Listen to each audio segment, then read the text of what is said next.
As he mentioned, I'm Samantha Satchel and I'm the Clinical Program Director. I'm so glad we can all gather today to celebrate the achievements of our graduates.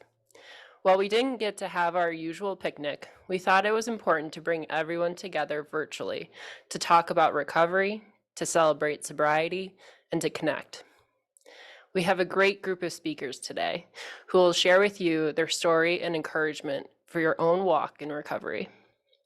Now I'm going to hand the microphone over to Nick Angeloff, our Senior Director of Ministry and Outreach, to open our time together in prayer. Thank you, Sam. Hello, everybody. So good to see you. What an amazing opportunity for us to celebrate. I do wish we could be together, but I'm just trusting that there's a bunch of you out there watching. So would you take a moment and join me as we just offer this time to God together? Heavenly Father, we are so blessed to come together today to honor you, the works that you do, and also to celebrate the sustaining work that you do through those of us in recovery. Lord, we want to lift up each one who has walked through our programs here, had the opportunity to come to recognize their need of higher power, their need of the great tools and the encouragement that comes through this work done at the Lifehouse and the Gathering Place and in our recovery homes. Lord, we thank you so much that you continue to go before us and guide us, that you bring to us staff who are thoughtful, who encourage, who come prepared to meet the needs day in and day out. And Lord, for the beautiful campus and the opportunity we have to just honor all that you do through us and help folks walk through. So we just lift this time up, Lord. We pray that the stories, the testimonies, the reflection on the good work, the sustaining work that continues to be done is just acknowledged today. And boy, we thank you so much for it, Lord. I pray over all the speakers, all those who are watching today, and for those who have been through the program who may watch this at a later time, Lord. Thank you for continuing to sustain and love us and help us to overcome. It's in your name that we pray. Amen. So before I welcome Paige, our next speaker, to share her recovery testimony, I want to share really quickly with you a brand new podcast that our affiliate is putting out on the first and third Wednesday of each month. It's called Recovery Podcast, and you can find it on all the podcast apps, or if you go to www.recoverypodcast.org, it'll be there. I think you will all find the content to be inspiring and useful in your day-to-day lives. Thanks for checking it out. Now, I would like to welcome Paige Moore to the podium. Paige.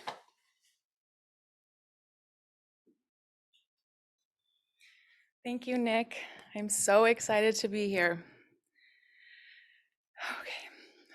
For I know the plans I have for you, declares the Lord, plans to prosper you and not to harm you, plans to give you a hope and a future. Jeremiah 29:11. If someone would have told me that God's plan for me was filled with prosperity rather than pain and suffering during my 16 years of active addiction, I would have never believed them. For starters, my faith and belief in God up until the beginning of my addiction had dwindled down to a mere skepticism. Combine that with the naive assumption that I could pull off being my own God, and you've got a recipe of all of the enemy's favorite ingredients: insecurity, anxiety, depression, chaos, destruction, acted on temptations, bad habits, negative thinking patterns, a false sense of self, a false sense of reality, isolation, and more varying types of addiction than I even recognized were possible. Hi, my name is Paige, and I am an addict. I first began using marijuana when I was 15 years old to combat any feelings that, up until that point in my life, had been declared or viewed as weak. Sadness, anger, discontent, confusion, worry. These less than desirable feelings were explained to me as not being useful because they wouldn't change anything anyways. They were categorized under crazy. As I grew in age and was experiencing more and more of these crazy feelings in conjunction with the twists and turns that my life circumstances were continuously presenting, I began thinking that there was something wrong with me and found myself questioning more and more often, why don't I ever feel happy? Why can't I just be normal? Marijuana was my first escape from reality. Marijuana became my safe place when everything else in the world seemed to have failed, rejected, or abandoned me in one way or another. Marijuana, I discovered, was the one thing that never let me down. It never left me, and so, in return, I became overwhelmingly faithful. What I didn't realize was that my newfound companion was more cunning and baffling than one could ever imagine or begin to accept, because it tricked me into believing that its main purpose was and would always be able to be achieved to make me feel happy, to make me feel normal. And so, with the enemy's claws wedged exactly where he wanted them to be, I allowed marijuana to turn into alcohol, alcohol to turn into cocaine, cocaine to turn into Adderall, Adderall to turn into methamphetamine, and while I was at it, became a yes girl to any other stimulant or psychedelic that was put in front of me. Mind-altering substances became my world, day in and day out for 16 years, with very little to no clean time, circulating in between this almost 2-decade time frame. The enemy continued to gain ground, and everything for a very long time in my life was going according to his evil plan. Not only did I become addicted to mind-altering substances, but I also became addicted to codependency, shoplifting, pornography, lying, manipulating, victimizing men, overspending, human acceptance, my public image, and success in the form of financial wealth and materialism.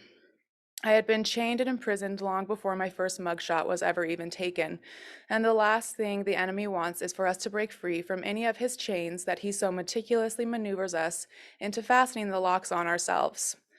Because of my ability to pull off being a functioning addict so well, I was convinced that I didn't have any chains needing to be broken in the first place. Denial at its absolute finest. It didn't matter how many people I hurt, how many relationships I damaged, how many highs and lows I experienced due to my habits and character defects, or how many beautiful opportunities I now know were brought into my life by God that I single-handedly sabotaged along the way. None of that mattered. Nothing and no one was going to get or tell me to give up things I was secretly terrified to go without, because I no longer could even fathom any other way of life. It didn't even seem possible to live a different way. I masked my fear with ego and pride for many years, slipping further and further down a slope of never-ending rock bottoms, until I finally came upon the season in my life that would forever change my life and allow me the opportunity and the grace to break free from the many chains that I never understood were holding me back from my genuine freedom in my mind, in my body, and in my soul. In March of 2020, I left my husband of over 10 years. In August of 2020, my home was raided, and I was incarcerated, charged with 9 misdemeanors and 2 felonies. Upon my release, I lost my career as a social worker with the Department of Family Services, and ironically was substantiated against for child neglect with regards to my beautiful baby boy, Noah. From September of 2020 until January of 2021, I missed over a dozen bed dates and was arrested while out on bond January of this year. During my second incarceration, I lost my car and any support from loved ones as my spiral became too much to bear and undeniably a thorn to their physical, emotional, and mental well-being. I became a convicted felon in March of 2021 and finally made it to treatment in Cody, Wyoming, only to be discharged 7 days later. 3 weeks being back home, I was arrested a third time and had my probation revoked, facing my 4 to 7 year prison sentence all over again. Then it happened. On June 16th, 2021, I checked into the gathering place with the thought in mind that I no longer needed treatment due to my duration of clean time and diminished desire to use simply from pure exhaustion that stemmed from all the newfound chaos my addiction had brought me. What I didn't know was that God brought me to the VOA to provide me the opportunity to not only totally admit that I was powerless over my many addictions, but to be able, if willing, to completely surrender my will and my life over to Jesus Christ, my Lord and Savior, and all the while be loved by all of my sisters and the VOA staff until I could finally love myself for exactly the woman that I am. Not the one that I thought people wanted me to be or that society told me to be, but the woman that God intended me to be. The craziest part about that was that each and every beautiful person I met along my journey in Sheridan accepted me, flaws, shortcomings, and all. Day after day, I was able to shed decades of shame, years of regret, seasons of trauma, and a lifetime of masks that I would change as often as my clothes. Throughout my time spent at the VOA, I discovered a sense of peace, clarity, humility, and gratitude I never imagined would be possible. And one thing I knew for sure as I walked out of the doors and back into the world that was eagerly waiting to suck me back into its ways was that even though it wasn't going to be easy, and truthfully, it never will be, I never wanted to surrender the peace of mind, love for myself, or my relationship with God to anything or anyone again. One by one, with my higher power's help, I broke chain after chain, and freedom, on so many levels, isn't something I am willing to compromise or put at risk any longer, one day at a time. Some of you may be familiar with this next man I was introduced within these sacred walls, who I have kept with me faithfully day in and day out since the moment I left the VOA, Stephen Furtick. In one of his sermons, he preached something that I believe we all need to hear. Deliverance isn't going to be a magic trick in our lives. God will give us the way of escape, but he will not let us choose the way of escape down the road of ease that we might select in our most comfortable moments. And yet God said, I want to show you why you went through what you went through. He uses what we went through to set us free from where we came from. He knows if he doesn't kill certain things in our lives, we will operate from the same template, from our childhood, for example. We'll operate in the same patterns. We'll stay locked in the same prisons if he doesn't kill it. So he brings us through deep waters to drown out enemies, to drown out our character defects, our addictions, and God promises us in Exodus 3:21 that after all of that, after everything we've been through, we will not leave empty-handed. Yes, we walk on dry land, but we will come through dripping. We will break free from whatever our Egyptians are.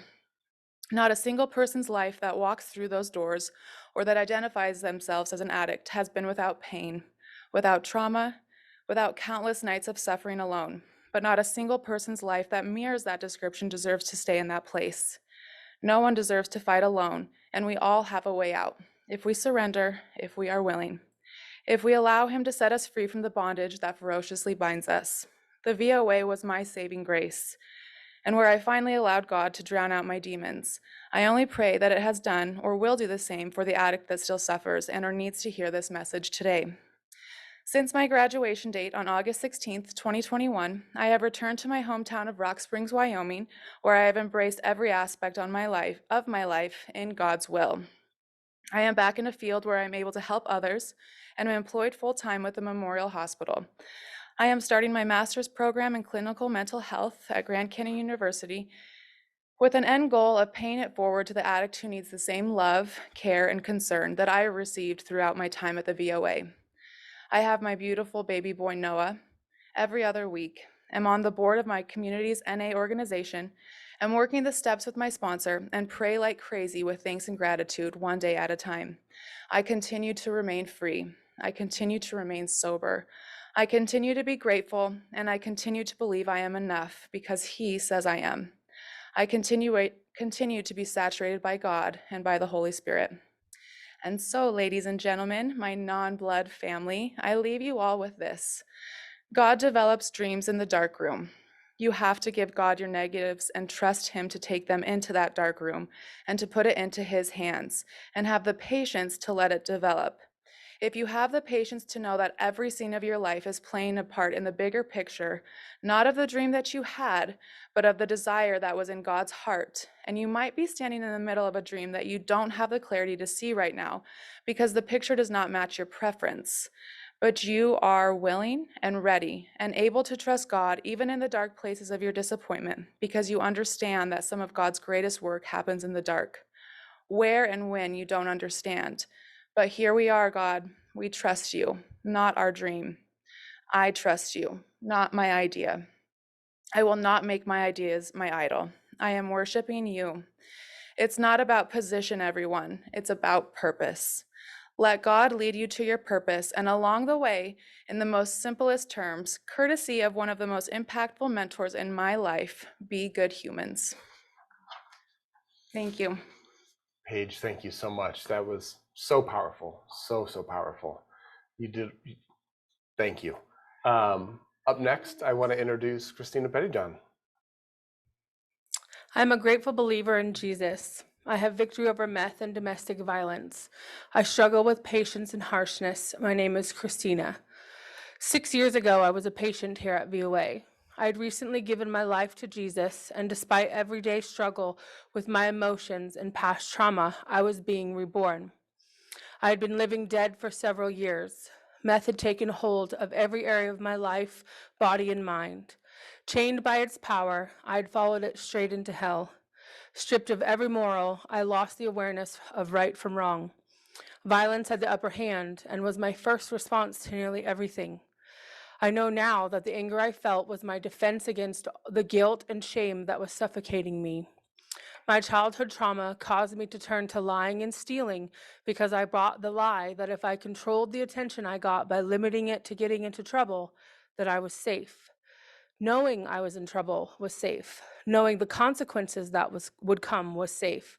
If I do this, then that will happen. I believed I was in control. I could see anger and disappointment easily and could prepare for that. Having things taken from me, I could handle that. But I didn't recognize any other response from people. I couldn't control anything else. So in trouble I stayed.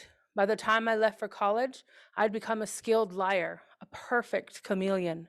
But my identity, my true self, was lost. Men became an addiction. I kept one foot out the door in every encounter, often getting tired of them and moving on. Not knowing myself, having no moral or spiritual guide, I couldn't define right or wrong, and I didn't want to.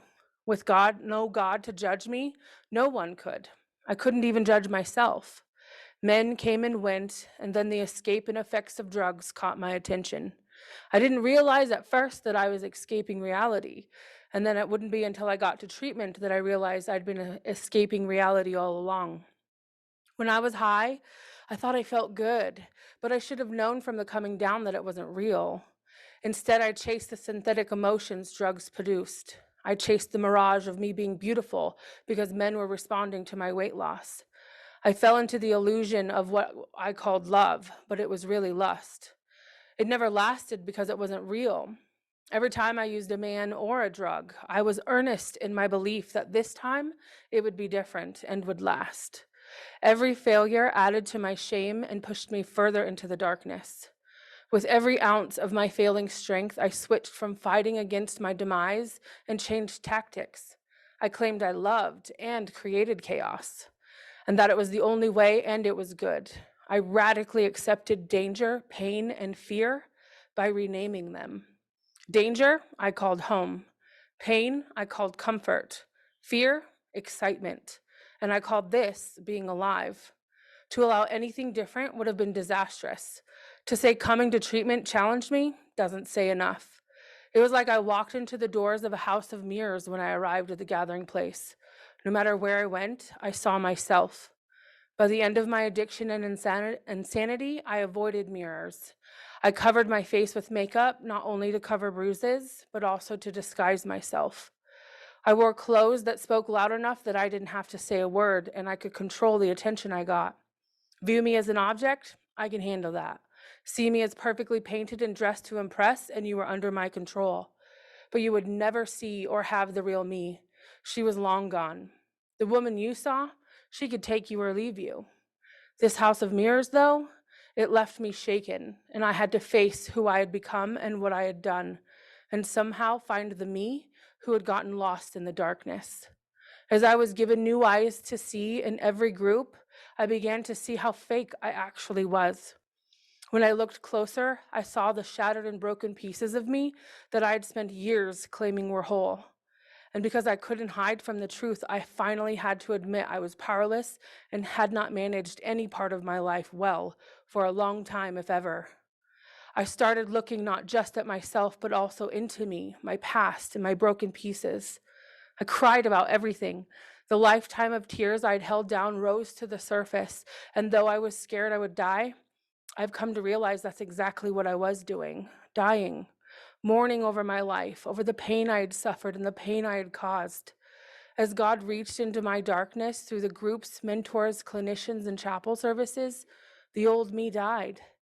The tears were not of sadness alone, they were relief, tears of gratitude because I'd been set free. I was here for 91 days, and I'm pretty sure I cried at least once every day. God knew every tear and replaced each with his strength.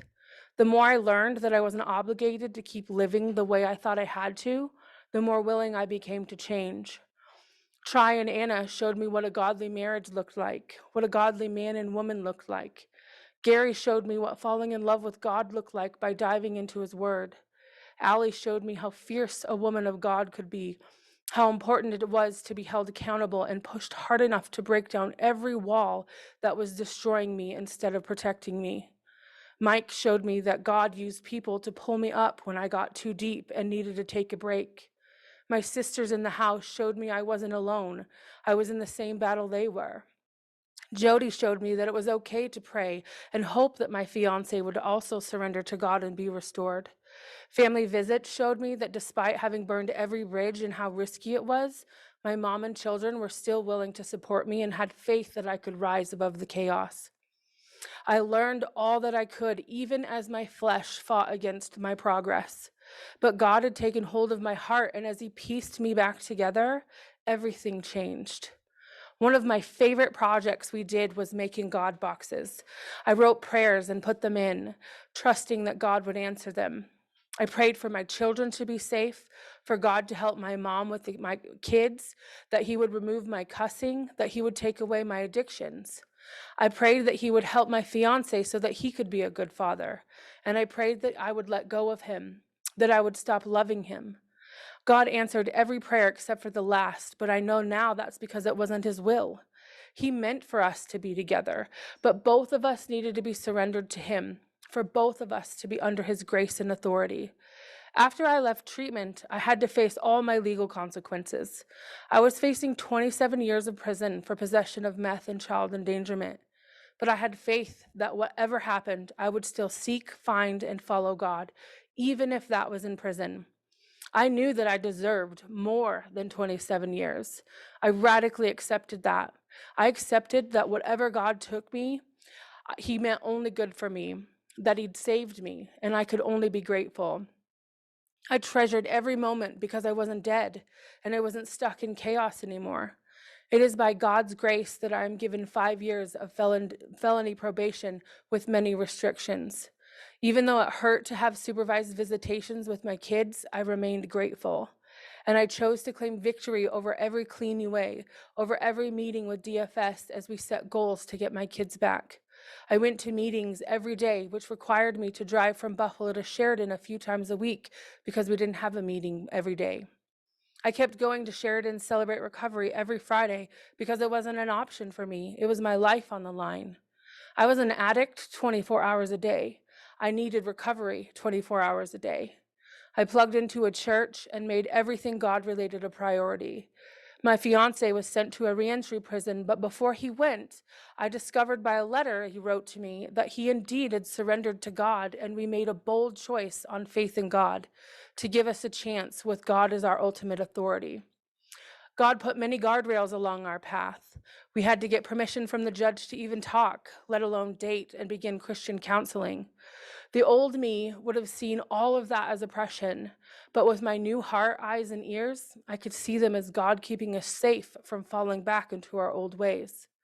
We really could have, we should have, but because God intended for us to be together for his glory, he placed an army around us, and we would have to go through all of them first. We worked with each of the people who had once been our enemies, trusting God put them in our lives to restore what we had broken. We met every goal, and when we decided to get married, it was the same judge who sentenced us who united us under God as man and wife. Then the same judge approved us while on felony probation to go on not one, but 2 mission trips to Juarez, Mexico with our church. This changed the course of our lives forever.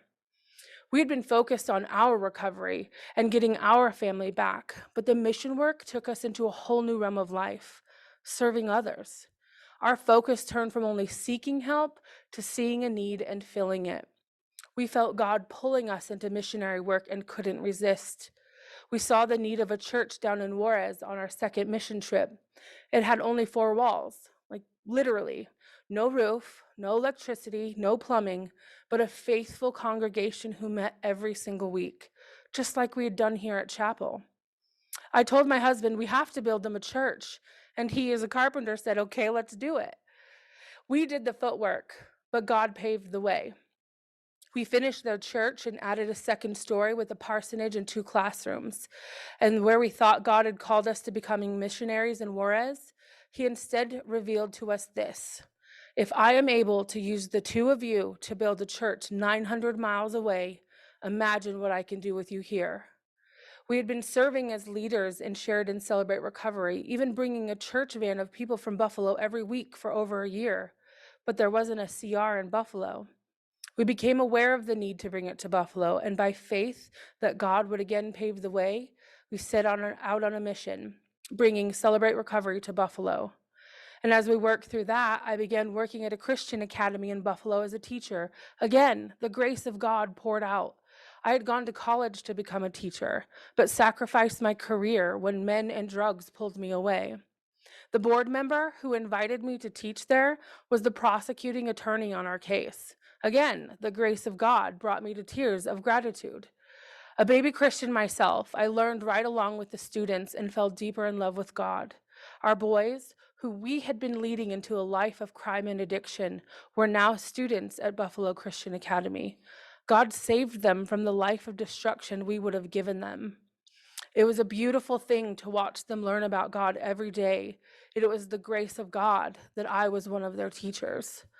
And while I was growing in my faith, along with my students, I was asked to come back to the gathering place to help lead groups.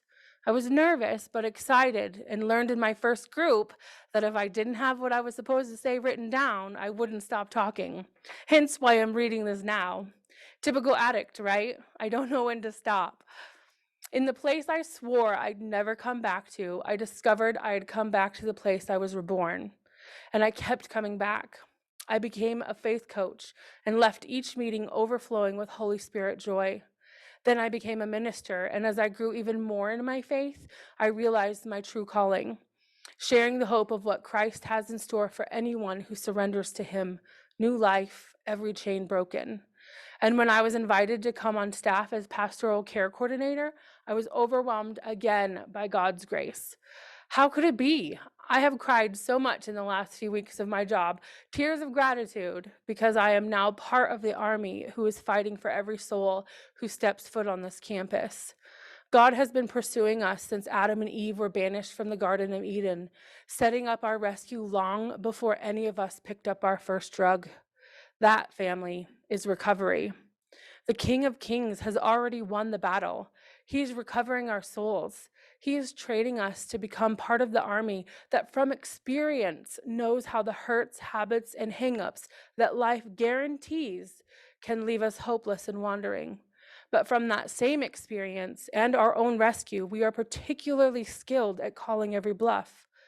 The war we are fighting is a battle for every soul, and here we are on holy ground. Look around you. The scars on every soul are not weaknesses, they are strength. The faithfulness of those who work here, who volunteer here, is a direct result of God's rescue plan. He wants to recover everyone. He has recovered them too. For all have sinned and fallen short of the glory of God, just as it says in Romans 3:23. We are on a level playing field here. Even for someone who has never done a drug or broken a civil law, everyone needs Jesus. If you were born, recovery is for you. And in that recovery is the opportunity of a life that is beyond anything you can imagine. I am not special, I am not powerful, and I am not perfect, but God is. The life and recovery that I have lived is not exceptional. It, and even greater, is God's plan for every one of us. His plan of recovery is to equip you with a stronger back rather than a lighter load so that you can be healed and help others. Thank you for letting me share. Christina, thank you so much. It's always such a pleasure to hear your testimony. And it's great to have you on our team now. Up next, we have our CEO, Jeff Holsinger. Jeff, take it away. Well, graduates, what a powerful story of brokenness, redemption, and gratitude. You know, I've yet to meet an individual who's walking out a life of recovery that doesn't capture their brokenness with a deep, deep sense of gratitude for that brokenness. It's an amazing experience. It's an amazing story. I'm grateful for the awesome testimonies we just heard. It was a blessing. It's a blessing to have those shared. So graduates, I want to welcome you today. I want to congratulate you on this milestone in your recovery journey. I want you to know how committed we are to all of you as you walk into a life of sobriety. You know, as a man who has been living in recovery going on 8 years, leaning into 8 years, there's 3 things that I want to leave with you. One is, and you may have heard this if you've heard me and my wife Beth at chapel, but there are 3 things that have to be part of your life to live a sober life, a fulfilled life. One is you've got to have a ritual, a position of a daily prayer, meditation, reading. That has to be within your framework. You've got to find a sponsor. This is the piece of accountability that keeps us living in a sober lifestyle. And you've got to have a group, whether it's Celebrate for Recovery, whether it's AA, whether it's a life group in your church, but you've got to have a group that maintains that connection and that support. When I've seen people, and I've seen, unfortunately, many that have fallen off that path of recovery, have found barriers to live in a sober lifestyle, it's because they've allowed one or more of those 3 elements to be vacant in their life. So I want you to keep that in mind. Prayer, meditation, reading, finding a sponsor, and finding a group. Create the accountability, create the support, and then lean into your Creator. It's my privilege now to introduce a volunteer board member, a faith coach, today's keynote speaker, Cliff Root. Cliff is a veteran who spent 19 months, serving our country in the Vietnam War.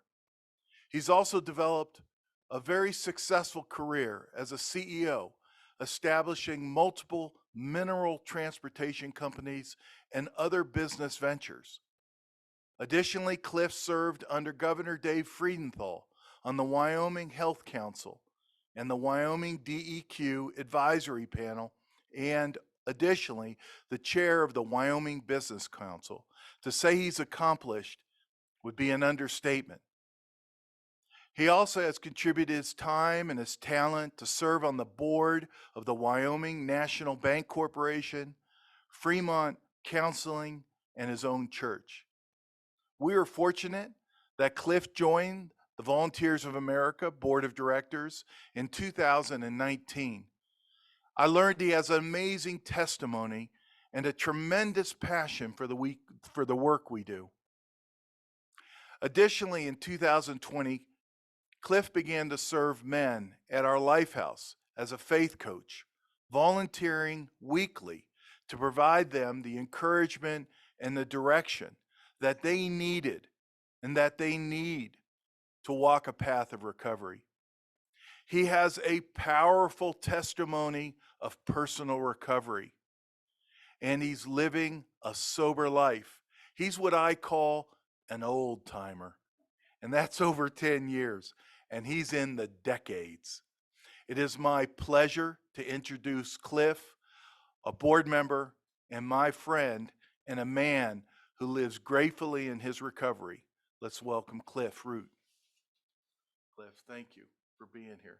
Thank you, Jeff. It's good to have you. Thank you very much. You're very kind. My name is Cliff Root, and foremost in my mind is I'm alcoholic. And I'm here today because I have a great deal of gratitude for the VOA program. And I love those wonderful testimonies that were given before. And I do identify with all of that. Because first and foremost, I'll say again, I am alcoholic.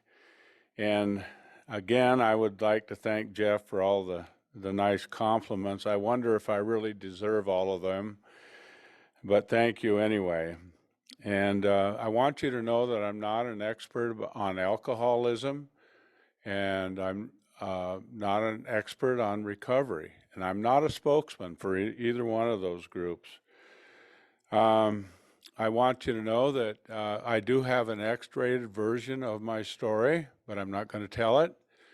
I'm going to give you the PG version, and I'm not going to talk very much about what it was like. You heard 2 testimonies today that covered that subject very, very well. What I want to do today is talk about recovery and the things that I have done. And the things that I have done, for the most part, have not been learned in education. I have a very highfalutin education, but I'm not going to talk about that. I'm going to talk about how I learned to live without alcohol and drugs. I'd like to begin with something that I think is very important, and it has to do with ego, and it has to do with the idea that we are not unique as people. I have to discover how I'm like you. That's where recovery is. And I have the belief in God that God works through people. And I have to know and understand that. This is not set out of arrogance, this is set out of gratitude. As of today, and Dave helped me run the numbers so I know they're right, I have 39 years, 10 months, and 7 days. But then I always add the codicil, but who's counting? But anyway, I try to make this lighthearted, but I am very, very serious about this disease. Recovery lasts the rest of my life. And sometimes it isn't easy, but I've discovered the paradox. In helping other people, I help myself. I don't sit around waiting for somebody to give me a compliment. I was always somewhat of a giving person, but I always expected something in return. And I had to learn to rely on that power that is somehow greater than I am. And I had to get rid of the ego that's inside of me in order to get to that power. And I believe fully in the fact that I had, before I came in, even though I was a young man in those days, I was 33 years old, I had gotten to a point, or gotten to a bottom, we talk about in recovery, of committing suicide of my soul. I felt like my life was over, but I wasn't going to die, and I didn't want to continue to live that life that I was living, because in my life there was a huge gap between what I was before I came to recovery and what I wanted to be. And I had no way of knowing how to bridge that gap. And through the program and through recovery, and I've been through a treatment facility that was in Denver, and the hospital is Mercy Medical Center, and has since been torn down. But I learned a lot about myself in that recovery. And I truly, honestly believe that recovery and programs like this are gifts from God. God is giving us a way to get out of the horrors that go along with alcoholism and drug abuse. And this is my own way of saying this, and it's probably not true, but I think he got just sick and tired of us drunks dying from alcoholism. And a program and treatment is the way out, and I truly believe that this goes on, as I've said, for the rest of my life. And now, I think it's ever important. I've never done this before, but quite like this, but I've spoken to a lot of people in groups and stuff. But I think it's necessary that very quickly I qualify for being here. I was born into a very poor family. My dad was an alcoholic. My granddad was an alcoholic. That's not the reason I'm alcoholic. I didn't know my granddad, but my dad, he didn't think it was very good for him to drink a quart of whiskey a day. He certainly didn't think it was good for me. And I come from a very mixed family. On one side, the people were very stoical, and they were very hardworking, very good Norwegian Lutherans. And on the other side, I had a drunken grandfather, and I had a grandmother that was, in today's, she would have been called brilliant. And she was a concert pianist. And out of that mix of people and 6 siblings, became a very, very confused person. And out of that, I drank, like I said, until I was 33 years old. I was a child of the 60s, and we invented most of the bad behavior with drugs that people have today. But I was not a big drug user because my drug of choice was alcohol, and it worked so well for me. But I am convinced that drug addiction, to me, is just an expansion of that word alcoholism. It expanded the definition of the word alcoholism. And now I'd like to talk about recovery. I know that's a quick thing and about my life, but the testimonies that went on today did such a wonderful job of talking about the things that can happen to us, with the jails, the prisons, the wrecked cars, the broken families, the lies, either by omission or commission, and things that go on with active alcoholism and drug addiction. I did try numerous things to get sober. I think from almost the time I started drinking at 17 years old, and one thing I want to back up just a little bit. I'm 73 years old, if nobody's done the math, but I'm 73 years old, and I remember the first drink I ever had. 13 years old, and I remember it somewhat like it was yesterday. So I was probably genetically predisposed to alcoholism. And on my journey, I tried church, I tried wine. I was going to become a wine connoisseur one time. But it didn't work very well. It caused me to break out in blotches. And then I learned that a wine connoisseur is what the definition of wine connoisseur is, a wino with a checkbook, and that's exactly what I was. I tried a geographic change. I moved here from South Dakota. It didn't work. I drove into the little town of Riverton, town, city, whatever you want to call it, and I saw all those neon signs because they had a lot of bars on Main Street, and there was something about my psyche that I loved neon signs. I just had a fantasy about what was behind those neon signs. I actually, I had a previous marriage that lasted 7 years, and I never loved that woman. I married her to get sober because I thought I would become responsible. None of it ever worked. I tried it all. And then I found a semblance of recovery.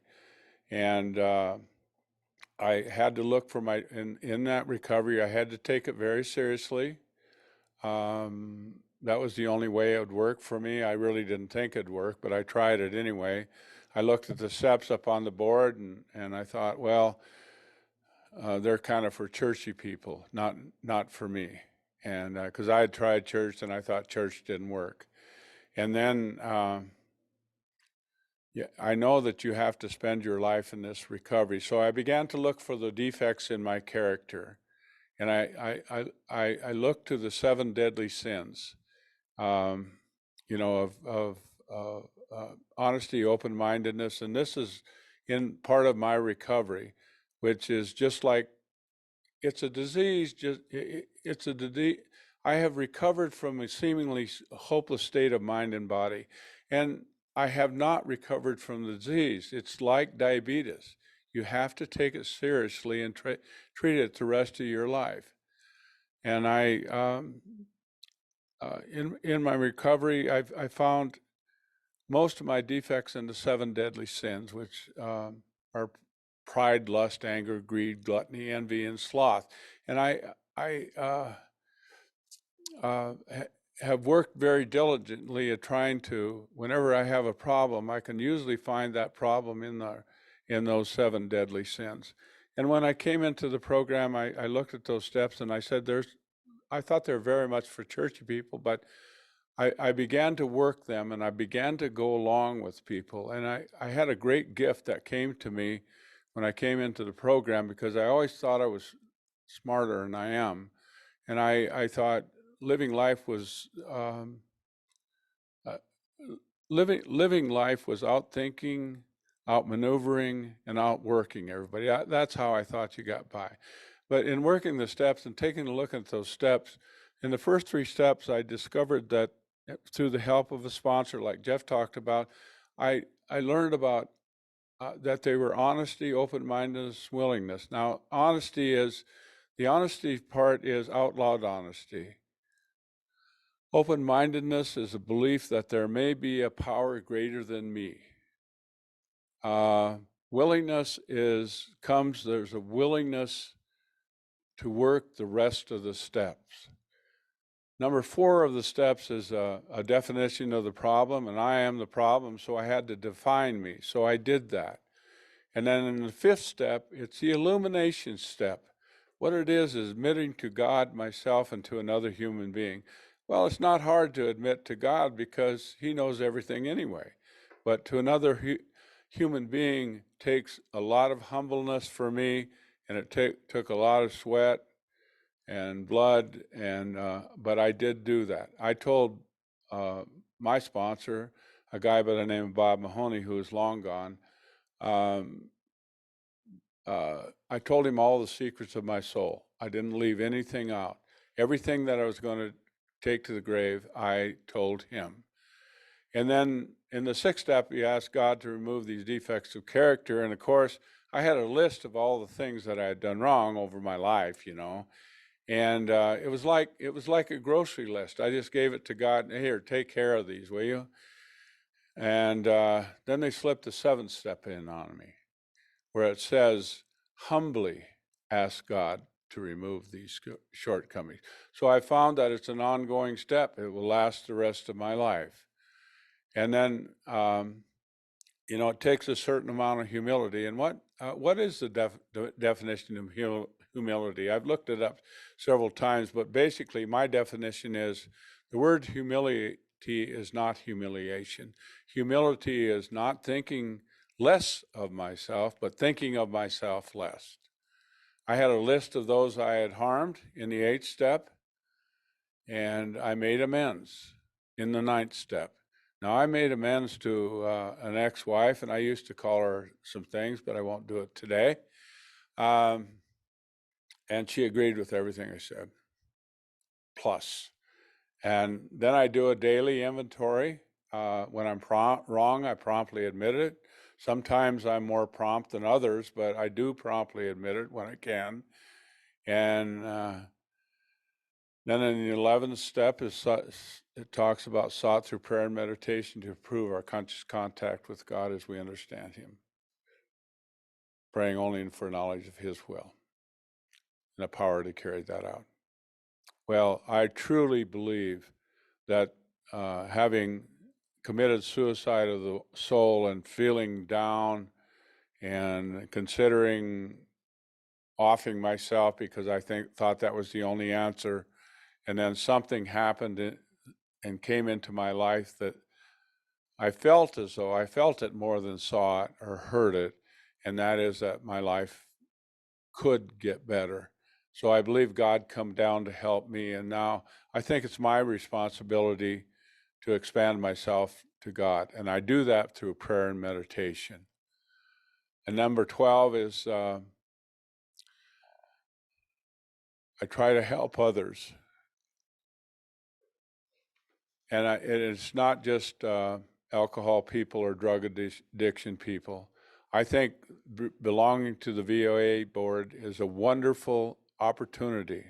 I take it as a gift belonging to to the VOA board to help other people and do it on a daily basis and try to tell them what happened to me. And I think it's very important that the VOA is a Christian organization, but they're willing to help anyone.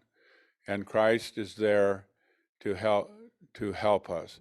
Continuance needs to be there. I will never get well, but this is my life. As I've said before, and this life is a blessing. One thing I found out is alcoholism never becomes alcoholism, and I know that alcoholism is not a word, but it's the best way that I could figure out to describe it. And in my life, as I travel around, talk to people and meet people, and I never try to be childish. Childish is self-centered, self-seeking defects that I suffered from, narcissism, hedonism, using people, giving to people, but always expecting something in return. And now my life is filled with, I try to be childlike. I have granddaughters my daughter has triplets, my youngest daughter, and I try to be like them. And I think in conclusion, I would like to say that thank you again for the opportunity to be here. And this type of talk is kind of new to me, but today I would like to celebrate you and where you are today. But my hope is that you know that you're not invisible drunk or drugged up, and you're not invisible sober. Get out into the world and serve others. Treatment and recovery have been the greatest adventure of my life. Congratulations and good luck on your adventure. Thank you. Thank you, Cliff. Thank you so much. And then we'll have Sam up to give a last message for all of you graduates. Thanks, Dave. And thank you, Cliff. Today is a day of celebration. It's a time to slow down and reflect on the humility and strength it took for each of our graduates to walk through the doors of treatment. Celebrate this. It is also a time of appreciation of the fearlessness with which each graduate walked out our doors to forge forward in their life of recovery. Celebrate this. It's an opportunity to acknowledge the time and sometimes tears it took to wade through for things to resonate and become clear. Celebrate this. These are not small things, nor important steps that should be overlooked in your journey. Celebrate this. As we come together to mark today in each of your stories, I want to share a poem someone shared with me to signify the way in which we each should ground ourselves in new chapters in this messy thing called life. It's written by Max Ehrman, entitled Desiderata. Go placidly amid the noise and the haste, and remember what peace there may be in silence. As far as possible, without surrender, be on good terms with all persons. Speak your truth quietly and clearly, and listen to others, even to the dull and the ignorant. They too have their story. Avoid loud and aggressive persons. They are vexatious to the spirit. If you compare yourself with others, you may become vain or bitter, for always there will be greater and lesser persons than yourself. Enjoy your achievements as well as your plans. Keep interested in your own career, however humble. It is a real possession in the changing of fortunes of time. Exercise caution in your business affairs, for the world is full of trickery. But let this not blind you to what virtue there is. Many persons strive for high ideals, and everywhere life is full of heroism. Be yourself. Especially, do not feign affection. Neither be cynical about love. For in the face of all aridity and disenchantment, it is the perennial as the grass. Take kindly the counsel of the years, gracefully surrendering the things of youth. Nurture strength of spirit to shield you in sudden misfortune. But do not distress yourself with dark imaginings. Many fears are born of fatigue and loneliness. Beyond a wholesome discipline, be gentle with yourself.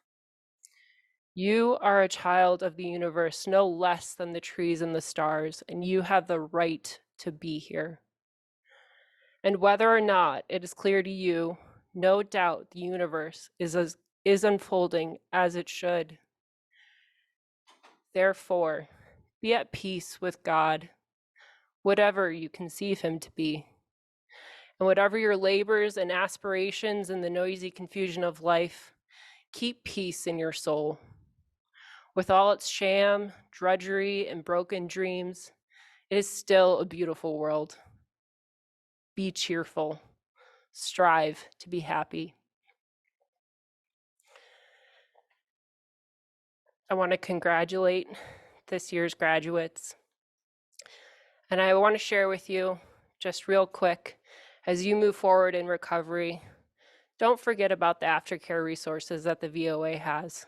Reach out to us. We have a CEP aftercare group that we would be happy to tell you about and provide support to you in any way that we can. Thank you for attending.